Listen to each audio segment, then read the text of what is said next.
Shot the Pig to Recover His Knife by S.C. Turnbo. Mr. Aaron Frederick, formerly a resident of Howe County, Missouri, but when I saw him in the summer of 1906, he was living at the head of the beautiful cave at the head of Coweta Creek in the Indian Territory, where he related to me an amusing story of war times. Said he, "When our mill on Jack's Ford of the Spring River was set on fire and destroyed by a party of soldiers, we were compelled to see other quarters or starve to death, and then we bid adieu to our old desolate home, and we moved into Douglas County, where we lived on Fox Creek. Now, soon after our arrival there, my father rented a farm that belonged to a Mr. Davis, near where Jack Alsop lived. Now, we put in a crop of corn, and it did well, and we were beginning to get over part of our troubles when, all along after the summer corn was in full roasting ear, a large body of cavalry came along one day and stopped and camped on the farm where we lived and remained there several days. Now, they throwed the fence down and turned their horses and mules into the field and kept them there until the entire crop of corn was destroyed, and they used the rails to make fires to do their cooking.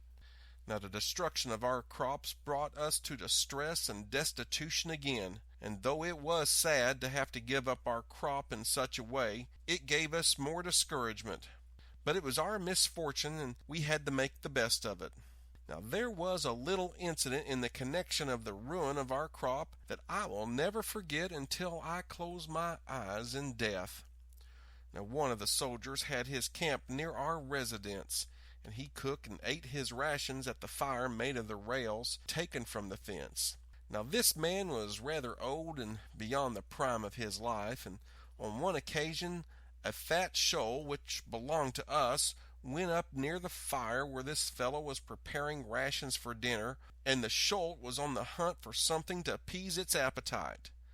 Now, the shoal was a pet and consequently gentle,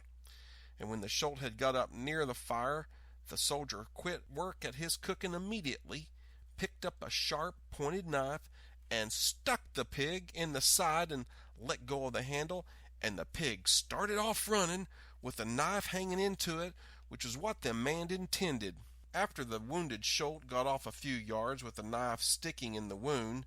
the soldier snatched up his gun and shot the pig and killed it. It was against the instructions of the commandant officer to shoot firearms in the camp, and the patrol guard, on hearing the report of the gun, went to see what was the cause of the shot, and on the arrival near the scene, the officer of the guard soon located the man that had done the shooting and found him very busy cooking his noon fare with the dead shoal laying nearby with the knife stuck in its side. The officer demanded of the man why he shot, and the man very coolly says, "Captain, do you see a dead shoal laying there?" "Well, I certainly do, and it seems like you're intending to have fresh pork for dinner," said the officer. "Well, that's not my real intention at the start, but I did eat some of it for supper. The reason I killed it was that the darned thing ran off with my knife, and I was compelled to kill it to recover my knife," said the man,